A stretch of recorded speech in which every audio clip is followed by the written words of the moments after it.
মক্কায় এক ইয়ামানি লোক ব্যবসা করতে এসে তার প্রোডাক্ট বিক্রি করার পরে, আস ইবনে ওয়াইল নামে এক লোকের কাছে বিক্রি করার পরে যখন দাম চাইতে গেল, আস বলে, আরে বেটা আমরা মক্কার সন্তান, আমরা দাম দিব না।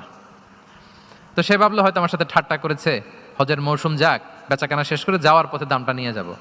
সে ফেরার দিন আবার গেল যে আমার তো জিনিসের দামটা আপনি দিলেন না। সে বলে, আমরা এই ভূখণ্ডের মালিক, আমরা দাম দেই না, এটা তো বড় জুলুম। সে কান্নাকাটি শুরু করলো। তার এই কান্নাকাটি দেখে আল্লাহ রাসূল সাল্লাল্লাহু আলাইহি ওয়াসাল্লাম, ওনার চাচা জুবাইর ইবনে আব্দুল মুত্তালিব সহ ইয়াং স্টার যারা আছে, দ্য ইয়ুথ অব মক্কা, তাদের সবাইকে নিয়ে একটা সোসাইটি করলেন। এই যে আমরা হালাফুল ফুদুলের নাম শুনি না, যেটা বাংলা আমরা কি বলি হিলফুল ফুজুল, এই নামে তো অনেক সংগঠন আছে বাংলাদেশে। কি বলেন, যুবকরা কোনো সংগঠন করলে কমনলি এই নামটা পছন্দ করে, হিলফুল ফুজুল।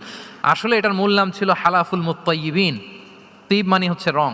রাসূল সাল্লাল্লাহু আলাইহি ওয়াসাল্লাম সবাই মিলে, তখন জাহিলি যুগে একটা কালচার ছিল, বালতি ভর্তি রঙের ভেতরে হাত ঢুকিয়ে দিত, দিয়ে এই রং সমেত হাতটা তারা পাথরের মধ্যে লাগাতো, সবার হাত ওইখানে দিত, মানে আমরা হাতে হাত রেখে কমিটেড, আমরা ঐক্যবদ্ধ হলাম। সেখান থেকে হয়েছে হালাফুল মুত্তাইয়িবিন থেকে হালাফুল ফুদুল।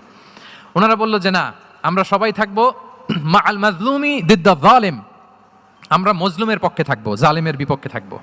এবং যেই প্রতিজ্ঞা ওই কাজ, সবাই মিলে আস ইবনে ওয়াইলকে ধরলো, তার কাছ থেকে টাকা আদায় করে ওই ইয়ামানি ব্যবসায়ীর কাছে পৌঁছে দিয়ে তিনি মাজলুমকে সহায়তা করেছেন।